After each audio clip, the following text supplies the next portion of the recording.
Dans cette vidéo, nous allons parler de cybersécurité pour la voix sur IP. Nous allons parler des menaces, nous allons parler du contexte, nous allons parler de contre qui on doit se protéger, et puis pour finir, on parlera de l'approche à avoir en termes de cybersécurité quand on veut le mettre en place. Alors avant de commencer, je m'appelle Ludovic Deguy, ça fait une quinzaine d'années que j'ai découvert le sujet de la voix sur IP, et puis j'ai fait beaucoup de projets sur la voix sur IP et sur les sujets qui s'y rapprochent. Donc je tiens une petite newsletter qui s'appelle la newsletter de la voix sur IP. Si vous voulez d'autres contenus comme celui-là, inscrivez-vous, vous aurez plein de choses intéressantes. Alors pour commencer, les menaces. Alors que ce soit pour la voix sur IP ou pour autre chose, on a des menaces un peu communes. Après pour la voix sur IP, ça va se manifester évidemment de manière spécifique. Donc la première menace, c'est la menace concernant la confidentialité des communications.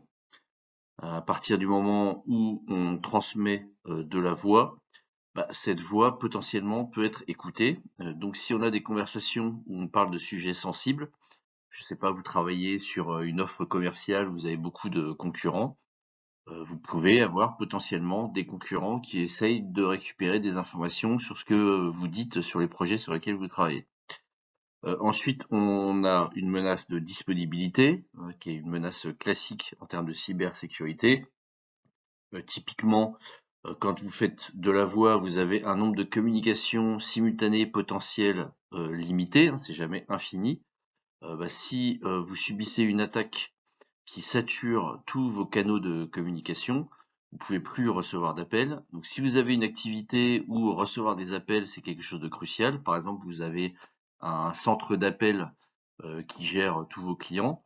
Si votre centre d'appel est injoignable, potentiellement, vous avez des clients insatisfaits, vous pouvez même perdre des clients potentiels, etc. Menace suivante, c'est l'usurpation d'identité, c'est-à-dire quelqu'un qui va arriver à se faire passer pour quelqu'un d'autre.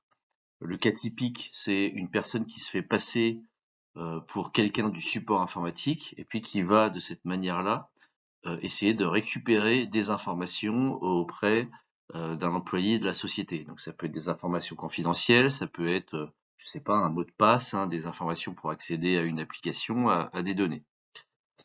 Ensuite, la fraude. Le cas qu'on va retrouver assez souvent comme tentative de fraude, c'est la prise de main sur un système téléphonique pour pouvoir passer des appels sur des numéros surtaxés. C'est-à-dire qu'on va avoir un attaquant qui va mettre en place une passerelle de communication à l'étranger, une passerelle de communication où les appels sont payants et payants de manière très élevée. Et puis l'attaquant va prendre la main sur votre système de téléphonie et passer des appels en masse et des appels très longs. Ils vont faire ça typiquement pendant la nuit ou pendant le week-end. Et puis à la fin du mois, vous aurez une facture salée vers des numéros surtaxés. Et puis l'attaquant, lui, va récupérer l'argent comme ça. Menace typique suivante, c'est le spam. Donc ça, c'est le truc typique hein, sur Internet ou dans les réseaux IP, c'est de pouvoir envoyer des messages ou des appels non sollicités. Donc si vous avez un système qui n'est pas bien protégé, vous avez potentiellement des attaquants qui vont pouvoir en profiter pour, je sais pas, contacter en masse vos employés pour faire de la prospection, contacter en masse vos employés pour perturber leur travail, etc. Alors il y a plein d'autres menaces, mais là j'ai listé les cas les plus évidents. Alors dans quel contexte on se place quand on parle de cybersécurité pour la voix sur IP? En fait, on a deux principales tendances qui favorisent les problématiques de cybersécurité. La première grosse tendance, c'est la convergence voix-data, c'est-à-dire qu'on va utiliser le même réseau pour la voix et la data, ce qui fait qu'on va avoir des scénarios potentiels d'attaque avec des rebonds. Par exemple, un attaquant prend la main sur un système de messagerie vocale. Le système de messagerie vocale est connecté sur le réseau informatique de la société et il va rebondir à partir de ce système-là pour tenter d'accéder à d'autres systèmes de la société. Comme le système attaqué est sur le réseau interne, il aura plus de facilité à communiquer avec autre chose. C'est un exemple hein, parmi tant d'autres. Et la deuxième tendance, c'est la convergence IP. il y a tout un tas de failles de cybersécurité qui sont liées à l'IP. L'IP, à la base, c'est un protocole qui n'est pas sécurisé.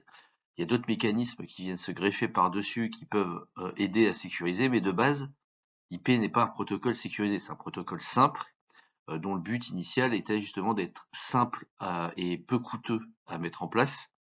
Donc, dans les spécifications d'IP à la base, les mécanismes de sécurité n'ont pas été réfléchis ou très peu. Et donc, les failles qui sont liées à l'IP, par exemple, il n'y a pas de vérification de l'identité, il n'y a pas d'authentification sur l'émetteur de paquets IP dans les mécanismes de base. Donc ça peut être utilisé par exemple pour pouvoir forger du trafic IP pour se faire passer pour quelque chose d'autre, pour détourner du trafic par exemple. Et donc à partir du moment où on fait de la voix sur IP, ce type de failles vont s'appliquer aussi. Alors troisième partie, contre qui on se protège? Alors, il y a les cas évidents qui sont les attaquants, donc les hackers. On peut avoir des concurrents peu scrupuleux qui vont essayer de faire de la récupération, d'extraction de données dans des secteurs extrêmement concurrentiels. Il faut pas être naïf, hein, ça peut vraiment arriver hein, quand on est dans une compagnie innovante qui rafle par exemple beaucoup de marchés. On peut avoir des concurrents peu scrupuleux qui vont essayer de mener des attaques sur vos systèmes de voix sur IP. Pour faire, comme on a vu au début, hein, pour faire l'usurpation d'identité, de la fraude, de l'extraction de données, etc. etc. On peut aussi avoir des criminels hein, qui vont tenter de prendre la main sur vos systèmes, vous couper la main sur vos systèmes et puis ensuite réclamer par exemple une rançon. Le cas typique du ransomware, hein, installer un ransomware sur un serveur critique et puis bloquer totalement vos systèmes de communication et demander de se faire payer pour débloquer la situation, par exemple. Mais on peut aussi avoir des criminels qui sont sous-traitants pour des hackers, pour des compagnies peu scrupuleuses, etc. Mais il y a aussi d'autres personnes, d'autres types d'acteurs contre qui il faut se protéger, qui sont pas forcément des acteurs malveillants. Voilà, la plupart du temps, ils sont pas malveillants du tout. Ça va être plutôt des erreurs humaines qui peuvent vous causer en fait des problèmes de cybersécurité. Donc ça va être en premier lieu les collaborateurs de l'entreprise. Ça peut être aussi les partenaires, les clients, les fournisseurs avec qui vous êtes connectés et qui eux n'auront pas forcément mis les bonnes mesures en place de cybersécurité. Donc ils peuvent être sujets d'une attaque de de hacking et l'attaquant va rebondir sur le système de votre partenaire. Par exemple, vous avez une connexion permanente avec un partenaire qui fait de la maintenance pour vous. Votre partenaire est compromis en termes de cybersécurité et l'attaquant va passer par la connexion qu'utilise votre partenaire pour se connecter à vos systèmes pour faire de la maintenance. Ils vont rebondir là-dessus, les attaquants, pour pouvoir attaquer vos propres systèmes. Donc, quand on se protège pas forcément que contre les acteurs malveillants, il faut aussi se protéger des acteurs qui, par imprudence ou par inadvertance, vont poser des soucis de cybersécurité.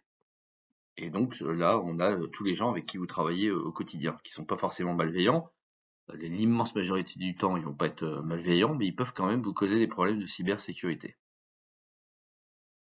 Alors, quelle approche on va avoir quand on fait de la cybersécurité? En fait, la cybersécurité, c'est toujours une affaire de compromis.